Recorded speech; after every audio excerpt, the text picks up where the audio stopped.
మావయ్య ఏ తప్పు చేయలేదు.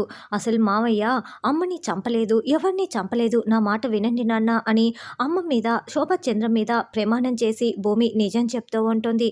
అప్పుడు అపూర్వ, బావా ఆ కేపీ అబద్ధాలు చెప్పి కదా మన కంపెనీలో జాయిన్ అయ్యింది. అప్పటికే పెళ్ళైనా కూడా పెళ్లి కాలేదని చెప్పి మన మీరాని కూడా పెళ్లి చేసుకున్నాడు.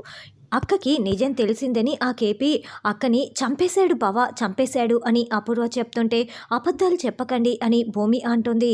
బావా, ఇంకా నీకు ఈ నాటకీయ పరిణామాలు అర్థం కావటం లేదా బావా? ఆ గగన్ గాడి చేత తాళి కట్టించుకొని ఆ ఇంటికైతే వెళ్ళింది. కానీ వాడి భార్యనని అనిపించుకోలేకపోతోంది ఈ భూమి. వాడేమో తాళి కట్టలేదని చెప్తాడు. ఈవిడ గారేమో తాళి కట్టాడు అని మాట్లాడుతుంది. మధ్యలో ఆ శారద వారధిలాగా మారింది. ఈలోపు తలవని తలంపుగా కేపీ నేర చరిత్ర మొత్తం కూడా బయటపడింది. ఇప్పుడు ఆ శారద కేపీని ఎలాగైనా సరే ఈ నేరం నుంచి బయటపడేయి, నేను నిన్ను గగన్తో కాపురానికి ఒప్పిస్తాను, మీ జీవితం నిలబెడతాను అని ఆ శారద చెప్పటం వల్లే ఈ భూమి ఇప్పుడు ఇలా వచ్చింది బావా, అర్థం కాలేదా అని అపూర్వ అనడంతో, నాన్న పిన్ని అన్ని అబద్ధాలే మాట్లాడుతోంది. ఇప్పటికిప్పుడు ఒక పెద్ద కట్టుకథ అల్లి మరీ చెప్తుంది నాన్న, పిన్ని మాటలు అస్సలు నమ్మకండి అని భూమి చెప్తుంది. దాంతో శరత్చంద్ర వెంటనే నోర్ముయ్ అంటూ భూమి చెంప పగలగొడతాడు.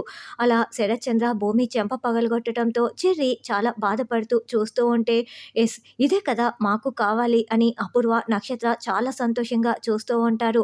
ఇక భూమి చాలా బాధపడుతూ శరత్చంద్ర వైపు చూస్తూ ఉంటుంది.